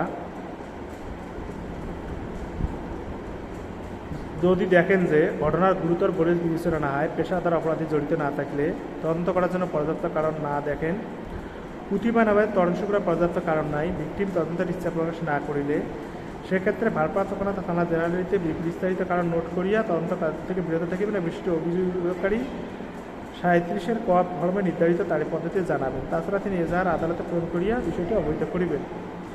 তাছাড়া ভারপ্রাপ্ত কর্মকর্তা যদি প্রাথমিকভাবে প্রাপ্ত তথ্যাদি বুঝতে পারেন যে অভিযোগটি দেওয়া না যে আদালতে এফআইআরভুক্ত, তিনি মামলা রুজু করিয়া উহা তদন্ত করতে অস্বীকার করিবেন। কখন পুলিশ অফিসার তল্লাশি পরোয়ানা বা সমন ইস্যু করিতে পারে? তল্লাশি পরোয়ানা সমন ইস্যু করা আদালতের এখতিয়ার, তবে লিখিতভাবে ইস্যু করতে হয়। তল্লাশি পরোয়ানা বা সমন ইস্যু করা আদালতের এখতিয়ার, তবে নিম্নলিখিত তদন্ত অফিসার তল্লাশি করতে পারেন। তল্লাশি ইস্যু, তাহলে 1 নম্বর সুপ্রিয় শিক্ষার্থীবৃন্দ, কার্যবিধি 165 ধারা বিধান মোতাবেক কোনো থানার ভারপ্রাপ্ত কর্মকর্তা বা কোনো তদন্তকারী অফিসার নিজে তল্লাশি চালাইতে অপারগতা হইলে উপযুক্ত কারণে জেনারেলিতে এবং মামলা সংশ্লিষ্ট কেসদারিতে লিপিবদ্ধ করি অন্যতম কোনো কর্মকর্তার নামে লিখিত আদেশ বা তল্লাশি করার নির্দেশ দিতে পারেন। তাহলে কার্যবিধি 165 ধারা 3 ধারা বিধান মোতাবেক কোনো থানার ভারপ্রাপ্ত কর্মকর্তা বা কোনো মামলা তদন্তকারী অফিসার নিজে তল্লাশি চালাইয়া অপরাধ হইলে উপযুক্ত কারণ জেনারেল ডায়েরিতে এবং মামলা সংশ্লিষ্ট কেস ডায়েরিতে লিপিবদ্ধ করিয়া অন্যতম কর্মকর্তার নামে লিখিত দিতে পারেন। কার্যবিধি 166 ধারা বিধান মোতাবেক কোনো এক থানার ভারপ্রাপ্ত কর্মকর্তা কোনো মামলা তদন্তকারী অফিসার মামলা তদন্তের সাথে কোনো অন্য থানা এলাকা ওই থানায় অভিযুক্ত তল্লাশি সম্পাদন করিতে পারেন। কোনো জেলা বা ইউনিটের দায়িত্বপ্রাপ্ত পুলিশ সুপার নির্ভরযোগ্য সংবাদ প্রাপ্তির পর নিজে বিবেচনায় সংশ্লিষ্ট চলার জন্য পরোয়ানা ইস্যু করবেন। জুয়া আইনের 5 ধারা। কোনো জেলা ইউনিট দায়িত্বপ্রাপ্ত পুলিশ সুপার নির্ভরযোগ্য সংবাদ প্রাপ্তির পর অফিসিয়াল সিক্রেট অ্যাক্ট 11 ধারায় কোনো অপরাধ প্রতিরোধের জন্য তল্লাশি পরোয়ানা ইস্যু করিয়া সংশ্লিষ্ট স্থানে তল্লাশি ব্যবস্থা করিতে পারেন। পশুর প্রতি নিষ্ঠুর নির্বাচনে 8 ধারা মতে কোনো অপরাধ হইয়াছে মর্মে সংবাদ পাওয়া গেলে পুলিশ সুপার অপরাধ দমনের জন্য তল্লাশি পরোয়ানা ইস্যু করে তল্লাশি ব্যবস্থা নিতে পারে। তাহলে সমন ইস্যু, এখন আসলে সমন ইস্যুটা কি? কোনো পুলিশ অফিসার কার্যবিধি 174 ধারা বিধানে কোনো অপমৃত্যু মামলা তদন্তকালে কোনো সংখ্যক অভিযুক্ত সাক্ষীকে ঘটনাস্থলে হাজির হওয়ার জন্য সমন ইস্যু করিতে পারেন। সমন ইস্যু করিতে পারেন। কোনো পুলিশ অফিসার কার্যবিধি 174 ধারা বিধান মতে কোনো অপমৃত্যু মামলা তদন্তকালে যে কোনো সংখ্যক অভিযুক্ত ঘটনাকে ঘটনাস্থলে হাজির হওয়ার জন্য সমন ইস্যু করতে পারেন। কার্যবিধি 175 ধারা এবং সমনের নির্দেশ দিলে কার্যবিধি 74 ধারায় দণ্ডনীয় হবে। কোনো মামলার সাথে সংশ্লিষ্ট কোনো বস্তু দলিল কোনো বস্তুর নিকট রক্ষিত থাকা অবস্থা পাওয়া গেলে সন্দেহজন তদন্তকারী অফিসার ইস্যু করিতে পারেন। কার্যবিধি 103 ধারা এবং পিআরবি 280 ধারার বিধান মোতাবেক কোনো স্থানে তল্লাশি সময়ে তল্লাশি পরিচালনা পুলিশ অফিসার এক বা একাধিক সাক্ষী ঘটনাস্থলে হাজির হওয়ার জন্য ইস্যু করতে পারেন। কার্যবিধি 160 ধারা মোতাবেক কোনো মামলা তদন্তকালে তদন্তকারী অফিসার ইস্যু করতে পারেন। আপিল আইনের 20 খ এবং 20 গ বিধান মোতাবেক অনুষ্ঠিত তলব করতে পারেন। তাহলে সুপ্রিয় শিক্ষার্থীদের এখন প্রশ্ন হচ্ছে, কোনো থানার ভারপ্রাপ্ত কর্মকর্তা যখন তাহার এখতিয়ার বহির্ভূত অন্য থানায় তল্লাশি করিতে পারেন? কোনো থানার ভারপ্রাপ্ত কর্মকর্তা তাহার এখতিয়ার বহির্ভূত অন্য থানায় কি তল্লাশি করিতে পারেন? কোনো এক থানার ভারপ্রাপ্ত কর্মকর্তা মামলা তদন্তকালে তাহার কাছে এই মর্মে থাকে যে তদন্ত কার্যে প্রয়োজনীয় কিছু দ্রব্য মামলার পার্শ্ববর্তী কোনো থানা এলাকায় রয়েছে, তিনি অন্য অফিসার পাঠাইয়া সেই অংশ তল্লাশি করিতে পারেন। কার্যবিধি 166। তাহলে কোনো মামলা তদন্তকারী অফিসার বা ভারপ্রাপ্ত কর্মকর্তা মামলা তদন্তকালে যদি জানতে পারেন যে মামলা সংশ্লিষ্ট কোনো বস্তু অন্য থানা এলাকায় রহিয়াছে, তখন তিনি তল্লাশি করার জন্য সংশ্লিষ্ট দ্রব্য অন্য থানা এলাকায় তল্লাশি করিতে পারেন। এছাড়া ভারপ্রাপ্ত পুলিশ কর্মকর্তা বা তদন্তকারী অফিসার যদি বুঝতে পারেন যে অপর থানা অফিসার দ্বারা তল্লাশি করা গেলে বিলম্ব ঘটিবে, অপরাধ সংগঠনের সাক্ষ্য প্রমাণ গোপন বা ঘনিষ্ঠ করিতে পারে, সেই 165 ধারা অনুরূপ ব্যবস্থা নিজ থানা এলাকায় পরিচালনা করেন, সেরূপ এখতিয়ার বহির্ভূত করতে পারেন। এক কথায় 165 ধারায় নিজের থানা এলাকায় যেভাবে করতে পারেন, 166 ধারায় অন্য থানা এলাকায় সেভাবেই করতে পারেন। তবে বিষয়টি সঙ্গে সঙ্গে সংশ্লিষ্ট থানার ভারপ্রাপ্ত কর্মকর্তাকে জানাইতে হবে। তো সুপ্রিয় শিক্ষার্থীবৃন্দ, তাহলে এখন আমার প্রশ্ন হচ্ছে, কোনো থানার ভারপ্রাপ্ত কর্মকর্তা কখন তাহার এখতিয়ার বহির্ভূত এলাকায় অন্য থানায় তল্লাশি করিতে পারেন? তা সুপ্রিয় শিক্ষার্থীবৃন্দ, কোনো এক থানার ভারপ্রাপ্ত কর্মকর্তা কোনো মামলা তদন্ত যদি তাহার কাছে এই মর্মে সংবাদ থাকে যে তদন্ত কাজের প্রয়োজনীয় সংখ্যক কিছু তথ্য বা দ্রব্য মামলার পার্শ্ববর্তী কোনো থানা এলাকায় রয়েছে, তবে তিনি থানার অন্য অফিসার পাঠাইয়া সেই মামলা অফিসারের মাধ্যমে সংশ্লিষ্ট তল্লাশি করিতে পারেন। যখন কোনো এক থানার ভারপ্রাপ্ত কর্মকর্তা কোনো মামলা তদন্তকালে যদি তাহার এই মর্মে থাকে যে প্রয়োজনীয় কিছু তথ্য বা দ্রব্য পার্শ্ববর্তী কোনো থানা এলাকায় রহিয়াছে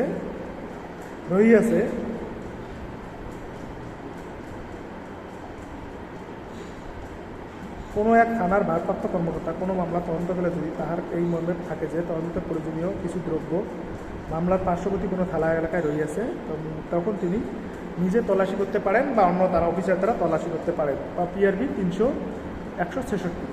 তাছাড়া ভারপ্রাপ্ত পুলিশ কর্মকর্তা বা তদন্তকারী অফিসার যখন বুঝতে পারেন যে অন্য থানা দ্বারা তল্লাশি করিতে গেলে বিলম্ব করিবে, যে অপরাধ সকলের সাক্ষ্যপ্রমাণ গোপন বা নষ্ট হইতে পারে, তখন তিনি কার্যবিধি 166 ধারা অনুরূপ ব্যবস্থা তার নিজ এলাকায় পরিচালিত করিতে পারেন, অনুরূপ এখতিয়ারবর্তী করতে পারেন। কার্যবিধি 66(3) ধারা। তবে বিষয়টি সঙ্গে সঙ্গে সংশ্লিষ্ট থানার ভারপ্রাপ্ত কর্মকর্তাকে লিখিতভাবে জানাবেন। কার্যবিধি 103 ধারা মতে কার্যক্রম করিতে থাকলে তল্লাশিনামা, সার্চ লিস্ট, জব্দ তালিকা, সিজার লিস্ট এর অনুরূপ পাঠাইয়া লিখিত ব্যবস্থা নেবেন। সুপ্রিয় শিক্ষার্থীবৃন্দ, এরপর কোনো মামলা, সুপ্রিয় শিক্ষার্থীবৃন্দ, এখন আমাদের প্রশ্ন হচ্ছে কোনো মামলা কোর্টে ফাইনাল রিপোর্ট গৃহীত হওয়ার পর পুলিশ উহা পুনর্জীবনের ব্যবস্থা করতে পারে। তাহলে সুপ্রিয় শিক্ষার্থীবৃন্দ, তাহলে ধর্তব্য অভিযোগ, তাহলে এখন আমাদের প্রশ্ন হচ্ছে সুপ্রিয় শিক্ষার্থীবৃন্দ,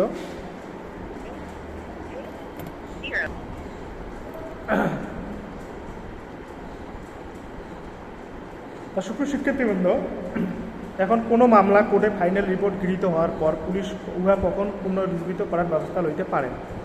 তাহলে সুপ্রিয় শিক্ষার্থীবৃন্দ, অর্ধর্তব্য অপরাধের অভিযোগ থানায় রুজু হইলে পুলিশের কার্যবিধি 156 ধারা মতে তদন্ত কার্যক্রম পরিচালনা করিয়া তদন্ত শেষে 173 ধারা মতে কোর্টে একটি চূড়ান্ত প্রতিবেদন দাখিল করেন এবং কোর্টে বিজ্ঞ ম্যাজিস্ট্রেট তদন্তকারী অফিসারের সাথে ভিন্ন মত পোষণ করিতে পারেন এবং কার্যবিধি 156(3) ধারায় বর্ধিত তদন্তের নির্দেশ দিতে পারেন এবং তদন্তকারী অফিসার মতামতের সাথে পোষণ করিয়া চূড়ান্ত প্রতিবেদন নিতে পারেন। এই মামলার তদন্ত শেষে দেখা গেল যে যদি পরবর্তীতে উহা মামলার সাথে সংশ্লিষ্ট কোনো তথ্য বা সূত্র পাওয়া যায়, তখন থানার ভারপ্রাপ্ত কর্মকর্তা নিজে বা অথবা অন্য কোনো অফিসার দ্বারা মামলাটি বর্ধিত তদন্তের ব্যবস্থা নিতে পারেন। বর্ধিত তদন্ত মূল তদন্তের মতোই বিচার চলিবে, তবে তদন্তের মূল তদন্ত হইলে সেক্ষেত্রে উহা তদন্তের পুনর্জীবন ম্যাজিস্ট্রেটকে দিতে হবে। তবে ফাইনাল রিপোর্ট গৃহীত না হইলে ম্যাজিস্ট্রেট অনুমতি ছাড়া কোনো পুলিশ অফিসার বর্ধিত তদন্ত। তাহলে সুপ্রিয় শিক্ষার্থীবৃন্দ, এখন আমাদের প্রশ্ন হচ্ছে কোনো মামলা কোর্টে ফাইনাল রিপোর্ট গৃহীত হওয়ার পর পুলিশ উহা কখন তদন্ত পুনর্জীবন লইতে হয়। ধর্তব্য অপরাধের অভিযোগে থানায় মামলা রুজু হইলে পুলিশ 156 ধারা মতে তদন্তের পরিচালনা করিয়া তদন্ত শেষে 173 ধারা কোর্টে একটি চূড়ান্ত প্রতিবেদন দাখিল হইবে। কোর্টে বিজ্ঞ ম্যাজিস্ট্রেট তদন্তকারী অফিসারের সাথে ভিন্ন মত পোষণ করিতে পারেন। এই পর্যায়ে মামলাটি তদন্ত কার্যে শেষ হইয়া গেলেও যদি পরবর্তী উক্ত মামলা সংশ্লিষ্ট কোনো তথ্যসূত্র পাওয়া যায়, তখন থানার ভারপ্রাপ্ত কর্মকর্তা নিজে বা অন্য অফিসার দ্বারা মামলা বর্ধিত তদন্তের ব্যবস্থা নিতে পারেন। বর্ধিত তদন্তের মূল তদন্তের মধ্যে চলিবে, তবে বর্ধিত তদন্ত চলিলে এক্ষেত্রে উহার তদন্ত পূর্ণবর্তী জেলা ম্যাজিস্ট্রেট প্রতিবেদন আবেদন করতে হয়। এই বিধান মতে তদন্ত প্রতিবেদন হইবে। তবে ফাইনাল রিপোর্ট কোনো কোর্টে গৃহীত না হইয়া থাকিলে ম্যাজিস্ট্রেট অনুমতি ছাড়াই কোনো বর্ধিত তদন্ত করতে হয়। তাহলে সুপ্রিয় শিক্ষার্থীবৃন্দ, এখন আমাদের প্রশ্ন হচ্ছে পুলিশ অফিসার কখন বিনা তড়নায় তল্লাশি করিতে পারে। পুলিশ অফিসার PRB 280 এর বিধান মতে তল্লাশি কার্যক্রম চালাইয়া থাকেন। তো কোনো স্থানে তল্লাশি করিতে হইলে আদালত হইতে তল্লাশি পরোয়ানা পাইতে হয়। তবে তদন্তকালে অফিসার 165 ধারা অনুসারে তাহার তদন্তকারী মামলার সাথে সংশ্লিষ্ট কোনো দ্রব্য সম্পর্কে কোনো তথ্য প্রাপ্ত হইলে দ্রব্য উদ্ধারের জন্য একটি জরুরি ভিত্তিতে বিনা পরোয়ানায় তল্লাশি করিয়ে নিতে পারে। তবে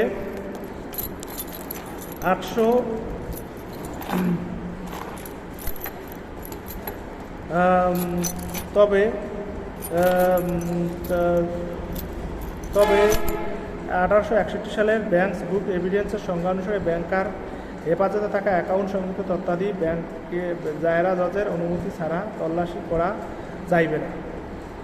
এমনকি দ্বন্দ্ববিধি 403, 406, 408, 409, 421 হইতে 22 এবং 565 ধারা হইতে 460 ধারা অভিযোগ ব্যতীত কোর্টে অনুমতি লাগবে। তাছাড়া কোনো এক থানার তদন্তকারী অফিসার কার্যবিধি 165 ধারা অনুরূপ জেলা তল্লাশি ভিন্ন থানা এলাকায় অধীনে সেই অফিসারের মাধ্যমে তল্লাশি করতে নিজেই তল্লাশি করিতে পারে। তল্লাশির ক্ষেত্রে কার্যবিধি 102, 103 ধারায় বিধান অনুসরণ করিতে হয় এবং নিকটতম ম্যাজিস্ট্রেটের এই অভিহিত করিতে পারেন। থানার ওসি কার্যবিধি 153 ধারার মিথ্যা ওজন পরিমাপের যন্ত্র পরীক্ষার জন্য তল্লাশি করতে পারেন। জুয়া আইনের 5 ধারা এবং মাদকদ্রব্য আইনের 36 ধারা এবং আপিল আইনের 14 ধারা, পশুপ্রীতি নিষ্ঠুর দমন আইনের 7 কর্তারা বিনা তল্লাশি করতে পারেন। ফৌজদারি কার্যবিধি অনুসারে পুলিশ অফিসার কর্তৃক তল্লাশি করার পদ্ধতি কি? বিনা পরোয়ানায় তল্লাশি করা যায়। কখন বিনা পরোয়ানায় তল্লাশি করা যায়? তাহলে সূত্র স্বীকৃতিবৃন্দ, ফৌজদারি কার্যবিধি অনুসারে পুলিশ কর্তৃক তল্লাশি করিবার পদ্ধতি 165 এবং 166 ধারা পুলিশ অফিসার তল্লাশি ক্ষমতা প্রদান করা হইয়াছে।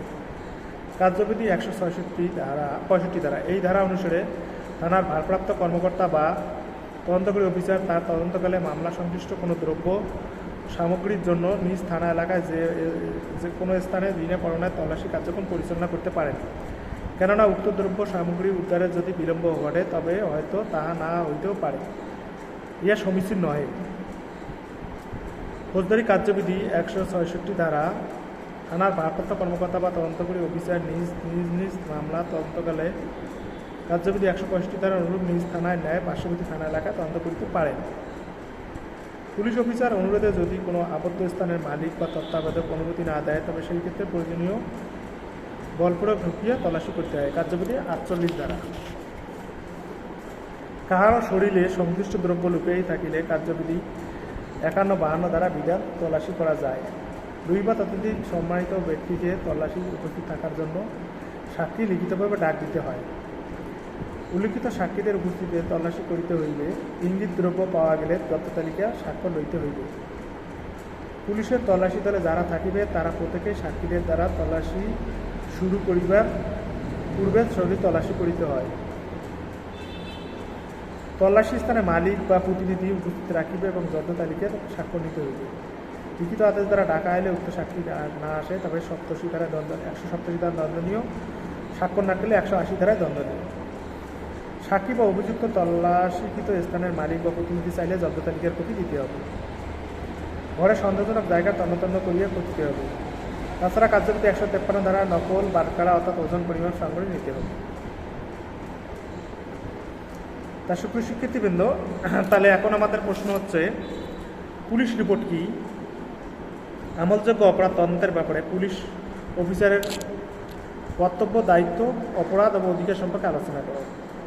কার্যবিধি 156 ধারার বিধান মোতাবেক থানার ভারপ্রাপ্ত কর্মকর্তা বা উচিত কোনো তদন্তকারী অফিসার কোনো মামলা তদন্ত শেষ করিয়া 173 ধারা মোতাবেক আমলি অপরাধের যে রিপোর্ট দাখিল করে থাকেন তাকে পুলিশ রিপোর্ট বলে। পুলিশ রিপোর্ট 2 ধরনের: অভিযোগ বা চার্জশিট।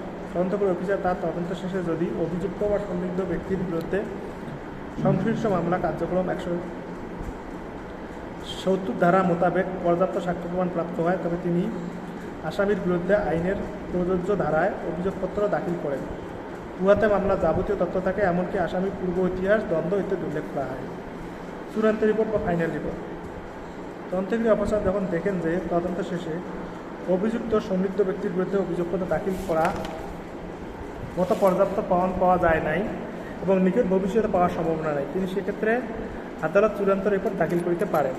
1 নম্বর আছে এফআরটি, তারপর সুপ্রশিক্ষিতবৃন্দ 2 নম্বর আছে এফআরএস, এফএস বা এমএল, আরআরএস ফল, আরআরএস নন ফল। তাহলে সুপ্রশিক্ষিতবৃন্দ, এখন আমলযোগ্য অপরাধ তদন্তের ক্ষেত্রে পুলিশ অফিসারের কর্তব্য, দায়িত্ব, ক্ষমতা নিচে বর্ণনা করা হলো। তাহলে কর্তব্য, দায়িত্ব, তাহলে আমলযোগ্য অপরাধ এজাহার গ্রহণপূর্বক মামলা তদন্ত করা, নিরীহ ব্যক্তিকে হয়রানি না করা,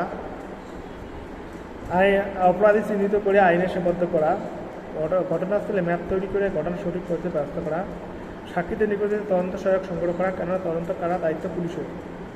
কার্যবিধি 156 দ্বারা সঠিক তদন্ত করা, আদালত সুদৃশ বিষয় দিয়ে বর্ধিত তদন্ত করা, আমলযোগ্য অপরাধ এজাহার কেউ না দিলে পুলিশ তদন্ত করিবে, কোনো বিলম্ব ছাড়াই তদন্ত করা, বর্ধিত তদন্তে অধিক গুরুত্ব দিলে নতুন তদন্ত বাইরে আসে। সন্দেহজনক তদন্তের ঘটনার ক্ষেত্রে তদন্তকৃত যন্ত্রপাতি সাথে নিতে হবে।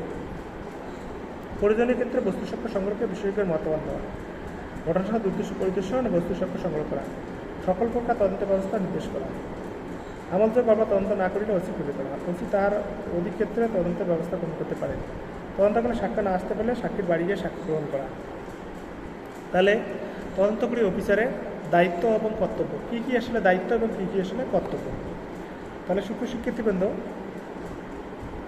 প্রথমে দায়িত্বটা আসলে কি, সেটা হচ্ছে আমলযোগ্য অপরাধের এজাহার গ্রহণপূর্বক মামলা তদন্ত করা। তাহলে এজাহার গ্রহণপূর্বক মামলাটাকে তদন্ত করা, নিরীহ মানুষকে হয়রানি না করা। এখন নিরীহ মানুষকে হয়রানি না করা, অপরাধী চিহ্নিত করে আইনের সুবদ্ধ করা, ঘটনাস্থলে ম্যাপ তৈরি করে সঠিক প্রদান করা, সাক্ষীদের নিকট হইতে তদন্ত সহায়ক তথ্য সংগ্রহ তদন্ত করা, কার্যবিধি 165 ধারার সঠিক তদন্ত করা, আদালত সুনির্দিষ্ট আদেশ দিয়ে বর্ধিত তদন্ত করা, আমলযোগ্য অপরাধের এজাহার না থাকলে সুনির্দিষ্ট তদন্ত করা, কোনো বিলম্ব ছাড়া তদন্ত করা, অধিক তদন্তের বিষয়ে অধিক গুরুত্ব দিয়ে তদন্ত করা, সন্দেহজনক হত্যার ঘটনা তদন্তকে সংগ্রহ করা, প্রয়োজনীয় ক্ষেত্রে বস্তুসাক্ষ্য সংগ্রহ করে বিষয়কের মত নেওয়া, ঘটনার দ্রুত প্রদর্শন সংগ্রহ করা, সকল প্রকার তদন্তের ব্যবস্থা এবং ওসি প্রধান দায়িত্ব। আমলযোগ্য অপরাধ তদন্ত না করিলে ওসি সাহেব তদন্ত ব্যবস্থা করা, ওসি সাহেব অধিকের বাইরে গ্রহণ করা, তদন্তকালে সাক্ষী না আসলে বাড়িতে গিয়ে তদন্ত করা, কোনো বিরতি ছাড়াই তদন্ত করা, তদন্ত প্রতিবেদন বিলম্ব ছাড়া দাখিল করা, নির্ধারিত সময়ের মধ্যে তদন্ত শেষ করা, সঠিকভাবে তদন্ত শেষ করে পুলিশ রিপোর্ট দাখিল করা, ক্ষমতা অধিকার আমলযোগ্য অপরাধের তদন্তকাল। কার্যবিধি 160 তাদের সাক্ষী তলবের ক্ষমতা, তদন্ত এবং 190 ছাড়াই যাই থাকুক ক্ষমতা অধিকার এবং তদন্তের তদন্তকাল। তাহলে কী কী আসলে পুলিশ অফিসারকে ক্ষমতা দেওয়া হয়েছে? কার্যবিধি 160 ধারা সাক্ষীকে তলব করা, ম্যাজিস্ট্রেটের অনুমতি ছাড়াই তদন্ত করা এবং 190 ছাড়াই যাই থাকুক। পুলিশের তদন্ত ক্ষমতার উপর হাইকোর্ট হস্তক্ষেপ করতে পারে না। ওসি তদন্তের ক্ষমতা অন্য অফিসারকে দিতে পারে। তদন্তকালে যে কোনো ব্যক্তিকে যে কোনো প্রশ্ন করা তদন্তের ক্ষমতা করা। কার্যবিধি 161 ধারা জবানবন্দি গ্রহণকালে সাক্ষী প্রশ্নের জবাব দিতে পারে। ধর্তব্য অপরাধ গুরুতর প্রকৃতি না হলে পর্যাপ্ত করা না থাকলে ওসি তদন্তে অস্বীকার করতে পারে। ওসির কোনো মামলা তদন্ত করার জন্য বুদ্ধিমান পূরণের অধিকার রয়েছে। ওসি সকল মামলা তদন্ত করিবার অধিকার রাখেন। কার্যবিধি 197 ধারা তদন্ত অস্বীকার করার জন্য ওসি সাহেব আছে। পুলিশ অফিসার তদন্তকালে কোনো পর্যায়ে কোনো কিছু উত্তর করা যায় না। তাহলে সুপ্রিয় শিক্ষার্থীবৃন্দ, এখন একটা পুলিশ অফিসারের দায়িত্ব এবং কর্তব্য কী?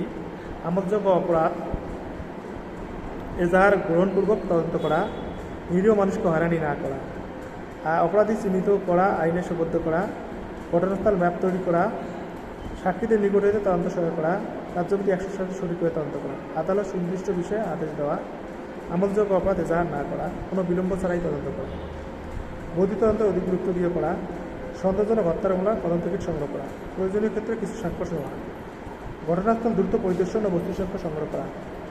এই তালা করি যান লাগে দিব না। তাহলে তদন্তের সকল ব্যবস্থা করা, তদন্তের ব্যবস্থা অবশ্যই। তাহলে ওসি সাহেব অধিক্ষেত্রের বাইরে গ্রহণ করা, তদন্তকালে সাক্ষী না আসলে প্রয়োজনীয় বাইরে হাজির করা, কোনো বিরতি ছাড়াই তদন্ত করা, তদন্ত প্রতিবেদন বিবরণ ছাড়া দাখিল করা, নির্ধারিত তারিখের মধ্যে তদন্ত করা, সঠিকভাবে তদন্ত শেষ করে পুলিশ রিপোর্ট দাখিল করা, ক্ষমতা অধিকার এবং আমলযোগ্য অপরাধ তদন্তকালে কার্যবিধি 160 ধারা তদন্ত করা, ম্যাজিস্ট্রেটের অনুমতি ছাড়াই তদন্ত করা। পুলিশ তদন্ত ক্ষমতার উপর হাইকোর্ট হস্তক্ষেপ করতে পারে না। ওসি তদন্তের ক্ষমতা অন্য অফিসারকে দিতে পারে। কার্যবিধি 161 ধারা জবানবন্দি গ্রহণকালে সাক্ষী জবাব দিতে পারে। ধর্তব্য অপরাধ গুরুপত্তি না হলে পর্যাপ্ত করা না থাকলে তদন্ত করতে পারেন। তাহলে সুপ্রিয় শিক্ষার্থীবৃন্দ, এখন আমাদের প্রশ্ন হচ্ছে বর্ধিত তদন্ত বলতে কি বোঝায়? বর্ধিত তদন্ত বলতে কি বোঝায়? কখন কি অবস্থায় কোনো আইনে বর্ধিত তদন্তের বিধান আছে? কোনো ধর্তব্য অপরাধ মামলা তদন্ত শেষে পুলিশ কার্যবিধি 173 ধারায় পুলিশ রিপোর্ট দাখিল করিয়া থাকেন।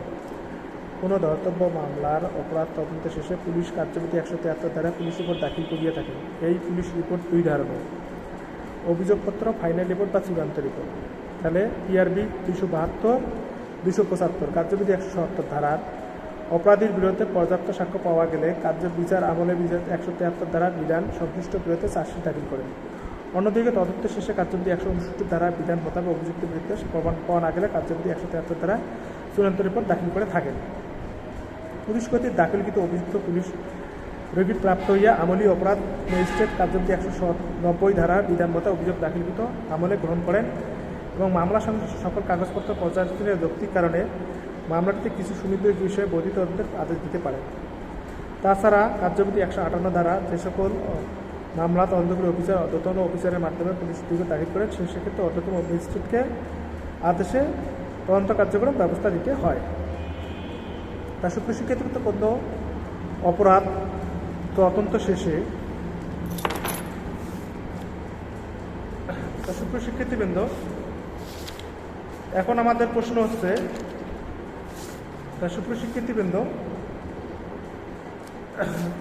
প্রশ্ন হচ্ছে বিনা পরোয়ানায় পুলিশ কর্তৃক তল্লাশির ক্ষেত্রে সাধারণ নিয়মাবলী ব্যাখ্যা। তাহলে এখন বিনা পরোয়ানায় তল্লাশির ক্ষেত্রে পুলিশ কর্তৃক সাধারণ নিয়মাবলী আলোচনা করব। আদালত সুনির্দিষ্ট আদেশ মোতাবেক পুলিশ কোনো স্থান তল্লাশি করিয়ে থাকেন, তবে ফৌজদারি কার্যবিধি পুলিশ অফিসার বিনা পরোয়ানাতে জনস্বার্থে তদন্ত কাজে কোনো তল্লাশি চালিয়ে ক্ষমতা প্রদান করেন। কার্যবিধি 47, 98, 165, 166, 153 ধারা ইত্যাদি অন্যান্য কিছু বিধান রয়েছে। জু আইনের 5 ধারা, মাদক দ্রব্য আইনের 36 ধারা, আপিল আইনের 14 ধারা, পশুপতি নিষ্ঠুরের 7 ক ধারা। তল্লাশির ক্ষেত্রে সাধারণ নিয়মাবলী। তল্লাশি কাজে পুলিশ অফিসারকে কার্যবিধি 102, 103, পিআরবি 280 ধারা মানিয়ে চলতে হয়। তল্লাশি কার্যক্রম পরিচালনার ফলে মালিক বিভাগ তত্ত্বাবধানে অনুমতি দেওয়া হয়। 2 বা ততোধিক স্থানীয় সম্মানীয় ব্যক্তিকে তল্লাশিতে উপস্থিত থাকার জন্য লিখিত ডাকতে হয়। উল্লেখিত সাক্ষীদের উপস্থিতি তল্লাশি করিতে হলে ইঙ্গিত দ্রব্য পাওয়া গেলে পিআরবি 240 ধারা পথে ব্যবস্থা নিতে হয়। পুলিশ তল্লাশি দ্বারা যারা থাকিবেন ওর প্রত্যেকে নিতে হবে। তল্লাশির সময় যে স্থানে মালিক বা প্রতিনিধি অনুমতি চাইলে স্বাক্ষর নিতে হবে। লিখিতভাবে ডাকা হইলে উহা যদি সাক্ষী না হয় দণ্ডবিধি 187 ধারা দণ্ডনীয়। উপস্থিত আসিয়া জব্দ তালিকা করতে হলে 180 ধারা দণ্ডনীয়। তল্লাশিকালে ওই স্থানের বাসিন্দার কাউকে হয়রানি করা যাবে না। ওই স্থানে বসবাসকারী মহিলাদেরকে উপযুক্ত সম্মান দিয়ে অন্যত্র চলে অনুমতি দিতে হবে। সাক্ষী অভিযুক্ত বা তল্লাশি দ্বারা মালিক করতে চাইলে কবুতি দিতে হবে। ঘরে সন্দেহের জায়গাতে তন্ন করে তল্লাশি করতে হবে। দেহ তল্লাশির ক্ষেত্রে কার্যবিধি 51 ধারা, মহিলা তল্লাশির ক্ষেত্রে 52 ধারা বিনে মালিক চলতে হবে। কোনো সাক্ষী পাওয়া না গেলে ওই স্থানে মালিক বা প্রতিনিধি দ্বারা তল্লাশি করে তাদের নিজ নিজ শরীর তল্লাশি করতে হবে। আটককৃত মালামাল সাক্ষীদের দ্বারা আটক করিতে হয় এবং উক্ত মালামাল দিতে হয়। দিনের বেলা তল্লাশি করা অধিক গ্রহণযোগ্য হবে। তাহলে আদালত সুনির্দিষ্ট আদেশ মোতাবেক পুলিশ কোনো নির্দিষ্ট স্থান তল্লাশি করিয়ে থাকেন, তবে কার্যবিধি পুলিশ অফিসার বিনা পরোয়ানাতে তল্লাশি করিতে পারে। কার্যবিধি 47, 98, 165, 166, 153 ধারা ইত্যাদি অন্যান্য ক্ষেত্রে বিধান রয়েছে। জু আইনের 52 ধারা, মাদক দ্রব্য আইনের 36 ধারা, আপিল আইনের 34 ধারা। তল্লাশির নিয়ম। তল্লাশির কাজে পুলিশ অফিসারকে কার্যবিধি 102, 103 ধারা মানিয়ে চলতে হয়। তল্লাশি কার্য পরিচালনা উহার মালিকের সম্মতি নিতে হয়। 2 বা ততোধিক সম্মানিত ব্যক্তিকে সাক্ষীতে উপস্থিত থাকার জন্য ডাকতে হয়।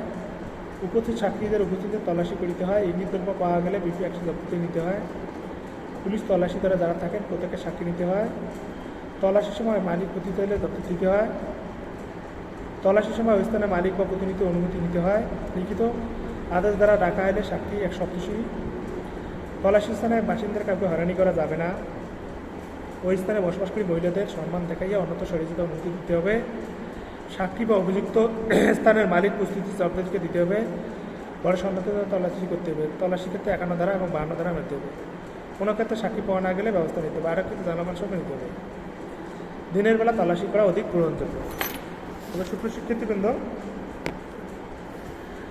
অপরাধ নিয়ন্ত্রণের শান্তিরক্ষা সচেতনের কার্যক্রমগুলো সম্পর্কে আলোচনা করো। তবে সুপ্রিয় শিক্ষার্থীবৃন্দ, অপরাধ নিয়ন্ত্রণের জন্য কার্যবিধির বিভিন্ন বিধান রয়েছে।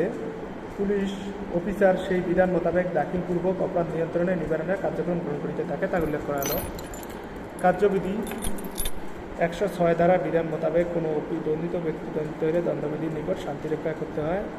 যদি কোনো ব্যক্তি কার্যকলাপ আচরণের ফলে অপর ব্যক্তির নিরাপত্তা বিঘ্ন হয়, শান্তিভঙ্গ হতে পারে বলে অনুমিত হয়, তবে জেলা ম্যাজিস্ট্রেট কোনো নির্বাহী ম্যাজিস্ট্রেট অনধিক 1 বছর স্বতন্ত্র শিক্ষা দিতে বাধ্য করেন। কার্যবিধি 108 ধারা, দণ্ডিত বিধি 123, 124, 197 ধারা অনুসারে দণ্ডীয় অপরাধ প্রদর্শন করতে হয়। হবে বলে সন্দেহজনক লোকের অপরাধ প্রয়োগে জমিদার করতে হয়। কার্যবিধি 110 ধারা মতে স্বভাবগত অপরাধী অপরাধ প্ররোধ করবে সর্বোচ্চের জন্য মুচলেখা নিতে হয়। কার্যবিধি 165 দ্বারা মনোনীত অপরাধী দণ্ডিত করতে হলে আসামি দণ্ডের মেয়াদ শেষ হওয়ার 5 বছরের মধ্যে করতে বিষয়টি জানাতে বাধ্য হয়। তাছাড়া পুলিশ অপরাধ দমনে 150, 149, 153 কঠোর প্রয়োগ করতে হয়।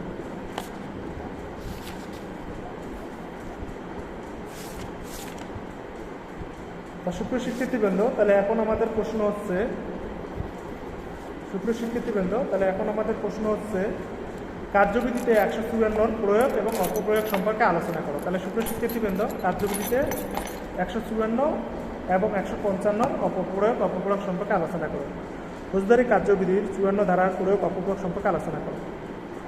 প্রত্যেক দেশে আইন করা হয় মানুষের কল্যাণের জন্য, কারো কল্যাণের হইলেও উদ্দেশ্যে আইন করা হয়। তবে যারা আইন ভঙ্গ করেন উহাদের উপর সঠিক প্রয়োগ করে আইন সফল হয়। প্রয়োগে আসল কথা। আসল প্রশ্ন হলো 54 ধারার প্রয়োগ অপপ্রয়োগ সম্পর্কে রয়েছে।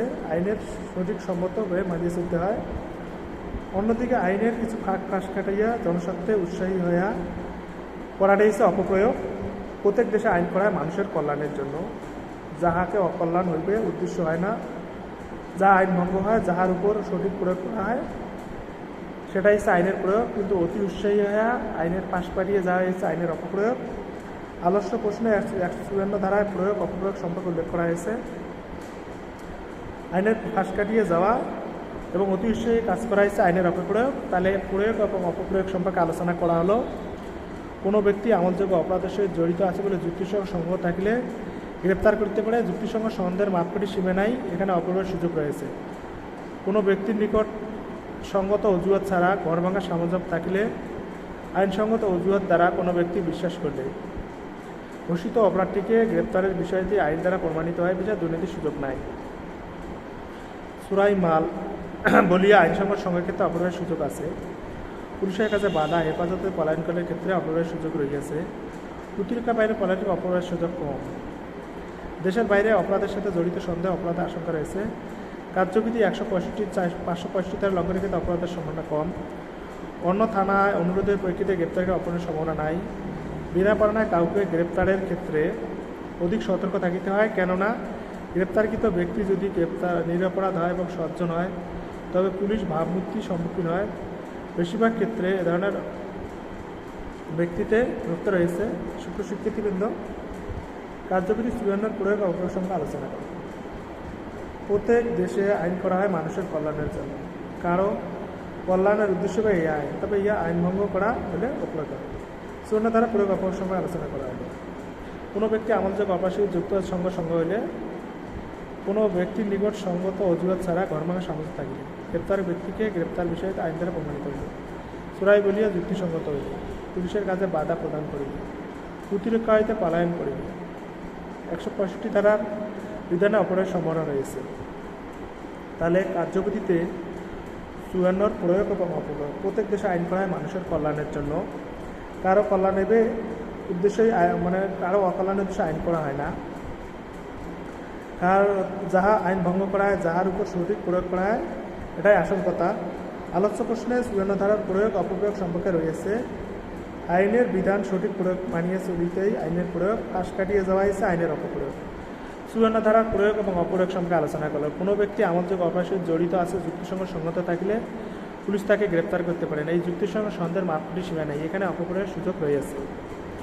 কোনো ব্যক্তি নিকট সঙ্গত ছাড়া জন্মত থাকলে ঘোষিত অপরাধ আইন দ্বারা প্রমাণিত হইলে চোরাই বলে যুক্তিসঙ্গত সঙ্গ হইলে পুলিশের কাছে বাধা প্রদান করিলে প্রতিরক্ষা হইতে পলায়ন করিলে কার্যবিধি 65 ক্ষেত্রে লঙ্ঘন করিলে অন্য থানা এলাকায় অপরাধের সম্ভাবনা নাই। বিনা পারণায় গ্রেপ্তারের ক্ষেত্রে। তাহলে সুপ্রিয় শিক্ষার্থীবৃন্দ, প্রত্যেক দেশের আইন করা হয় মানুষের কল্যাণের জন্য। তাহলে 54 ধারার প্রয়োগ এবং অপপ্রয়োগ।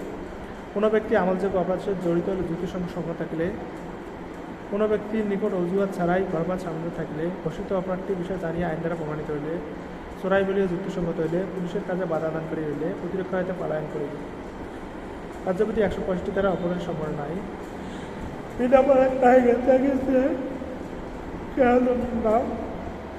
নিরাপদ সজ্জন হয় তবে ভাবমূর্তির সম্মুখীন হবে। সুপ্রিয় শিক্ষার্থীবৃন্দ, প্রত্যেক দেশে আইন করা হয় মানুষের কল্যাণের জন্য। তাহলে কোনো ব্যক্তি আমলযোগ্য অপরাধের সহিত আছে বলে যুক্তিসঙ্গ সম্মত তাহলে তাকে গ্রেপ্তার করা হয়। এর যুক্তিসঙ্গ সম্মতের কোনো ব্যবসায়ী নেই, অপরাধ হিসেবে আছে। কোনো ব্যক্তির অজুহাত ছাড়াই ঘর ভাঙার জনসংখ্যা পেলে ঘোষিত অপরাধটি আইন দ্বারা প্রমাণিত বিধায় দুর্নীতির সুযোগ নাই। ও বিষয়ে প্রমাণিত হলে আইন সুযোগ আছে। তাহলে পুলিশের কাজে বাধা প্রদানকারী হেফাজত পলায়ন করলে অপরাধের সম্ভাবনার সুযোগ রয়েছে। প্রতিরক্ষা হয়তো পলায়ন করে অপরাধের সম্ভাবনা কম। দেশের বাইরে অপরাধের ক্ষেত্রে জড়িত সন্দেহকে অপরাধ আশঙ্কা রয়েছে। কার্যবিধি 465 ধারা লঙ্ঘনের ক্ষেত্রে অপরাধ সম্ভাবনা কম। অন্য থানায় অধিকে গ্রেপ্তারের ক্ষেত্রে সম্ভাবনা নাই। বিনা পড়ানায় কাউকে গ্রেপ্তারের ক্ষেত্রে অধিক রয়েছে। কেননা গ্রেপ্তারকৃত ব্যক্তি যদি নিরপরাধ নিরঞ্জন হয় তবে পুলিশের ভাবমূর্তির সম্মুখীন হবে। বেশিরভাগ ক্ষেত্রে এ ধরনের গ্রেপ্তারকৃত ব্যক্তিকে থানায় নিয়ে ছাড়িয়ে দেওয়া হয়। ফলে অনেকে ধারণা করেন টাকার জন্য পুলিশ হেফাজত করিয়েছে, পুলিশের ভাবমূর্তি করা হয়, সমাজে কোনো থাকে। তাহলে এখন আমাদের প্রশ্ন হচ্ছে ফৌজদারি কার্যবিধিতে 152 অপ্রয়োগ অপপ্রয়োগ। তাহলে সুপ্রিয় স্বীকৃতিবৃন্দ, এখন তল্লাশি নিয়ম 51 ধারায় জামিনমুক্ত। তাহলে সুপ্রিয় স্বীকৃতিবৃন্দ, আটক ব্যক্তির দেহ তল্লাশি করার ক্ষেত্রে নিয়ম। তাহলে সুপ্রিয় স্বীকৃতিবৃন্দ, 151 ধারা 52 ধারায়। তা আমার ক্লাস যদি ভালো লাগে প্লিজ আপনারা আমার চ্যানেলগুলো সাবস্ক্রাইব করুন, গাণিতিক জিজ্ঞাসা পেজে লাইক দিন। পরবর্তী ক্লাস দেখার আমন্ত্রণ জানিয়ে আজকে এখানে শেষ করছি। আসসালামু আলাইকুম।